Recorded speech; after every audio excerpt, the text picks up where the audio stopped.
स्वागत है दोस्तों हमारे यूट्यूब चैनल इलेक्ट्रिकल हिंदी में। आज हम जानेंगे ट्रांसफार्मर के मोस्ट इंपॉर्टेंट पार्ट्स के बारे में, जो कि है कोर, ट्रांसफार्मर के main tank, conservator tank, breather, explosion vent, Buchholz relay और बुशिंग के बारे में। दोस्त हम जानते हैं कि ट्रांसफार्मर जो है हमारा वो म्यूचुअल इंडक्शन के प्रिंसिपल पे काम करता है और दोनों जो वाइंडिंग होती है वो मैग्नेटिकली कनेक्टेड होती है फ्लक्स के कारण से। अगर आप इस वीडियो को नहीं देखे हैं तो इसका डिस्क्रिप्शन में मैंने लिंक दे रखा है, आप जाके वहाँ से देख सकते हैं। तो चलिए शुरू करते हैं। पहला जो हमारा पॉइंट है दोस्त, कोर। ये जो है सिलिकॉन स्टील और फेरिक मटेरियल का बना होता है। जो सिलिकॉन स्टील होता है वो हमारे हिस्टैरिसीस लॉस को कम करता है, और जो फेरिक मटेरियल का जो होता है यानी एक सॉफ्ट आयरन होता है, ये बहुत ही पतली पतली यानी 0.5 mm की शीट होती है जो इंसुलेटेड होता है, यानी उस पर इंसुलेशन की कोटिंग की होती है। वो हमारा ईडी करंट रिड्यूस करता है और दोनों को मिक्स करके हमारा कोर बनाया जाता है। ये बेसिकली दो तरह का होता है, एक हमारा जो है कोर टाइप का होता है, ये हमारा सेल टाइप का होता है। ठीक है, इसके बारे में मैं नेक्स्ट वीडियो जो बनाऊंगा टाइप ऑफ ट्रांसफार्मर उसमें मैं आपको बताऊंगा। ठीक है, तो ये हमारा बेसिकली कोर हो गया, आप देख रहे हैं, और ये हमारा वाइंडिंग हो गया। ठीक है, ये कोर इसी तरह बना के और ट्रांसफार्मर के मेन टैंक में रखा जाता है। तो चलिए हम जानते हैं सबसे पहले मेन टैंक क्या होता है। आप इस डायग्राम में देख सकते हैं, ये हमारा मेन टैंक है। ठीक है, एक देख रहे हैं, एक बॉक्स भी बना हुआ है और इसी में उस कोर को फीड किया जाता है। इसका जो स्ट्रक्चर ये बनाया गया है, आप देख रहे हैं कि ये हाई थिकनेस स्टील मेटल होता है। ठीक है, और इसमें जो है ऑयल स्टोर किया जाता है। काहे के लिए स्टोर किया जाता है दोस्त? जब हमारा ट्रांसफार्मर काम करता है यानी हम लोड देते हैं तो उसकी ऑयल गर्म होने लगती है। ऑयल जब गर्म होता है तो उसकी कूलिंग के लिए जो हमारा ऑयल डाला जाता है, ये वाइंडिंग को, कॉइल को ठंडा करने का काम करता है, और यह इंसुलेशन के तौर भी काम करता है एक दूसरे प्राइमरी और सेकेंडरी वाइंडिंग के बीच में। ये कैसे काम करेगा मैं आपको बताऊंगा कुछ देर में। उसके बाद जो हमारा आता है दोस्त, कंजर्वेटर टैंक। कंजर्वेटर टैंक जो होता है दोस्त, ये जो है ट्रांसफार्मर के जस्ट ऊपर आता है। जैसे कि आप इस फिगर में देख रहे हैं कि ये हमारा मेन टैंक हो गया, ये हमारा बोकर्जी रिले हो गया, और ये हमारा कंजर्वेटर टैंक हो गया। ठीक है, कंजर्वेटर टैंक में जो ऑयल होती है, आप इस डायग्राम में देख सकते, ये ऊपर वाला हिस्सा हमारा एयर है और नीचे वाला हिस्सा हमारा ऑयल से भरा हुआ है। ये आधा खुला हाफ रहता है, यानी आधा भरा रहता है और आधा हमारा खाली रहता है। ये खाली क्यों होता है दोस्त? क्या होता है कि जब ट्रांसफार्मर में जब वाइंडिंग हमारी हीट होती है तो ऑयल गर्म होकर एक्सपेंड होना हो जाता है, एक्सपेंड होना शुरू करता है। जब एक्सपेंड करता है तो ये जो है नीचे से ऊपर की तरफ बढ़ना शुरू करता है। बढ़ना शुरू करता है तो जो खाली स्पेस होता है उसको ऑयल फिर फीड करना चालू कर देता है, और उसके बाद वहाँ की जो एयर होती है वो बाहर निकलना शुरू करता है। बेसिकली इसका काम क्या है दोस्त, ये जो है ट्रांसफार्मर के मेन टैंक से कनेक्ट होता है और ये सिलिंड्रिकल शेप में होता है। ठीक है, ये एक्स्ट्रा जो ऑयल होता है इसको स्टोर करता है, और इसकी जो यूज इसलिए किया जाता है क्योंकि जो ऑयल में एक्सपेंशन होती है जो मेन टैंक से, उसको ये स्टोर करता है। ठीक है, अगर एक और काम ये करता है कि अगर ये लॉसेस के कारण से जो ट्रांसफार्मर में हमारी ऑयल होती है तो वो रिड्यूस हो जाता है, यानी कम हो जाता है, तो फिर ये कंजर्वेटर टैंक से उसको पूरा करता है। ठीक है, तो इतना आपको बात समझ में आ गई होगी। उसके बाद है दोस्त हमारा आता है ब्रीदर। ये देख रहे हैं इस डायग्राम में, ये हमारा ब्रीदर है। ब्रीदर का मतलब होता है, जैसे हम जानते हैं कि सांस लेना होता है दोस्त, उसी तरह जिस तरह हम सांस लेते हैं ठीक उसी प्रकार से भी ट्रांसफार्मर में भी ये प्रक्रिया होती है। कब होती है प्रक्रिया? तो जब हमारा ट्रांसफार्मर लोड पड़ता है तो वाइंडिंग क्या होता है कि गर्म होना शुरू होता है। जब वाइंडिंग गर्म होना शुरू करता है तो ऑयल एक्सपेंड करता है, और ऑयल एक्सपेंड करके फैलना शुरू करता है। तो ये जो खाली स्पेस इसको जहाँ मिलते वहाँ रिपेल करता है। तो ये बोकर्जी रिले होते हुए ये पहुँचता है आपके कंजर्वेटर टैंक में, और कंजर्वेटर टैंक में जब ये आपका आधा हिस्सा खाली है तो इसको पूरा ये करना चाहता है, ठीक है, इसको ये पूरा करता है। जब पूरा भरता है तो इस कारण से जो एयर होती है वो बाहर निकलती है, ठीक है, जब बाहर निकलती है उसके बाद जब पूरा फिर ऑयल हमारा ठंडा हो जाता है तो फिर ये मेन टैंक की तरफ रिटर्न होना शुरू करता है। जब रिटर्न करना ये शुरू करता है तो उस कंडीशन में क्या होती है कि जो हमारा हिस्सा ये फिल रहता है वो फिर खाली होना शुरू कर देता है। तो इसके बाद ऑयल जब नीचे आना शुरू करता है तो यहाँ से फिर हमारी एयर इस ब्रीदर में इंटर करना शुरू करता है, ठीक है। ये जो ब्रीदर है आप देख रहे हैं यहाँ पे, इसे ये हमारा ब्रीदर लगा हुआ है, ठीक है। यहाँ से एयर बाहर आती है, ठीक है, और फिर एयर यहाँ से अंदर जाती है। ब्रीदर का मेन काम है सांस ले ऑक्सीजन को ट्रांसफार्मर को ऑक्सीजन देना और ऑक्सीजन लेना, ठीक है। तो उसके बाद जो हमारा दोस्त काम आता है, यहाँ पे जो ब्रीदर लगा होता है दोस्त,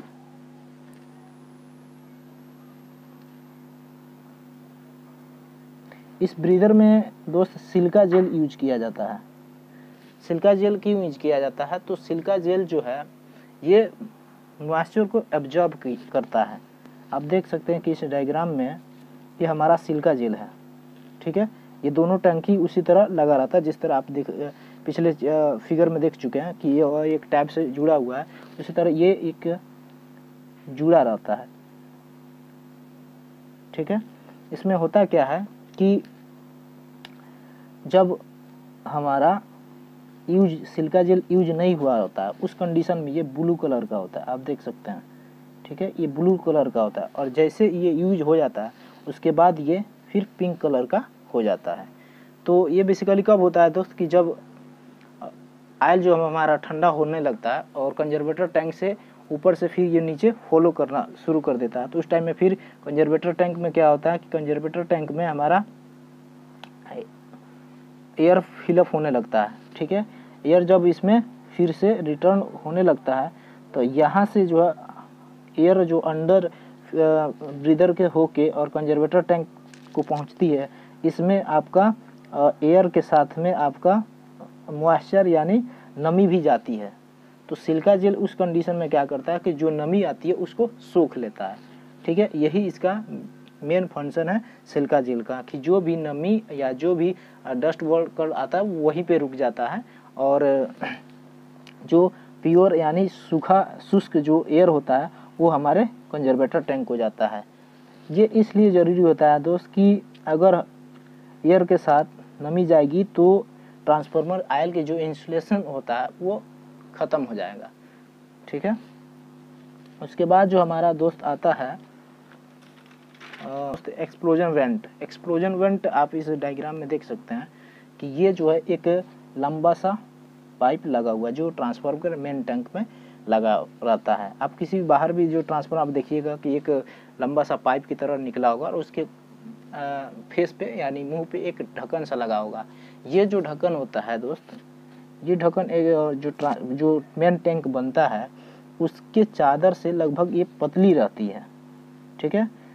पतली इसलिए रखा जाता है दोस्त क्योंकि जब ट्रांसफार्मर एक्सेसिव जो प्रेशर होता है उसको ये रिलीज करता है। अगर हमारा ट्रांसफार्मर में ज़्यादा प्रेशर हो जाएगा, ठीक है, ये कब होता है प्रेशर? जब ट्रांसफार्मर हमारा लोड पड़ता है और वाइंडिंग गर्म होती है और गर्म होने से क्या होता है कि उसमें जो ऑयल होते हैं उसमें बबल्स बनना शुरू करते हैं और ये एक्सपेंड करते हैं, तो इस कारण से उसमें प्रेशर जो है क्रिएट होता है। तो अगर उसमें कोई प्रॉब्लम हो जाती है, ठीक है, यानी ब्लास्ट हाई प्रेशर के कारण से ब्लास्ट हमारा ट्रांसफार्मर जो है पूरा ब्लास्ट ना करे, इसलिए ये एक्सप्लोजन वेंट लगाते हैं क्योंकि यहाँ की सीटें जो पतली होती है थोड़ी, तो जब ये प्रेशर होगा तो ये इस एक्सप्लोजन वेंट के द्वारा बाहर निकल सकती है, यानी हमारा पूरा ट्रांसफार्मर सेफ रहेगा, ब्लास्ट नहीं करेगा, इसलिए हम एक्सप्लोजन वेंट का यूज करते हैं, ठीक है। उसके बाद नेक्स्ट जो हमारा आता है दोस्त बकल्स रिले। बकल्स रिले ये बहुत ही important parts for safety point of view से। बकल्स जो रिले होता है ये आप देख सकते हैं कि मेन टैंक और कंजर्वेटर टैंक इन दोनों टैंकों के बीच में यूज किया जाता है, ठीक है। इसका मेन काम क्या होता है दोस्त कि जब भी कोई इंटरनल फॉल्ट होती है, ठीक है, इंटरनल फॉल्ट कब होगा, जब हमारा ट्रांसफार्मर का जो कोर का इंसुलेशन होता है ये फेल हो उस कंडीशन में, या फ्लक्स लिंकेज हो, उसके कारण से जो हमारा ट्रांसफार्मर में इंटरनल फॉल्ट होता है, ठीक है। तो इस फॉल्ट के कंडीशन में इसका मेन काम क्या होता है दोस्त कि ये जो है दो बातों के लिए ज़्यादा यूज किया जाता है। पहला जो हमारा है अलार्म, ठीक है, पहला ये अलार्म जनरेट करता है, और दूसरा जो है ये सिग्नल कमांड यानी कमांड भेजता है सर्किट ब्रेकर को, ठीक है। यानी जब भी कभी ट्रांसफार्मर में इंटरनल फॉल्ट होता है तो ये बकल से उसको सेंस करता है और अलार्म करता है और सिग्नल भेजता है सर्किट ब्रेकर को कि ट्रांसफार्मर को मेन सप्लाई से आइसोलेट कर दे यानी हटा दे, ठीक है। यानी इससे मेन इसका काम है सेफ्टी पॉइंट ऑफ व्यू से। उसके बाद जो हमारा आता है दोस्त रेडिएटिंग विंग्स। रेडिएटिंग विंग्स दोस्त ये लगाया जाता है ट्रांसफार्मर की कूलिंग के लिए, ठीक है। ये जो है ट्रांसफार्मर की कूलिंग रेट को बढ़ा देता है, और रेट बढ़ाने से हमें ये होती है कि हम उस पर कुछ ज़्यादा कैपेसिटी लोड डाल सकते हैं, यानी इसका लोडिंग कैपेसिटी भी हमारा क्या होता है इंक्रीज हो जाता है, ठीक है।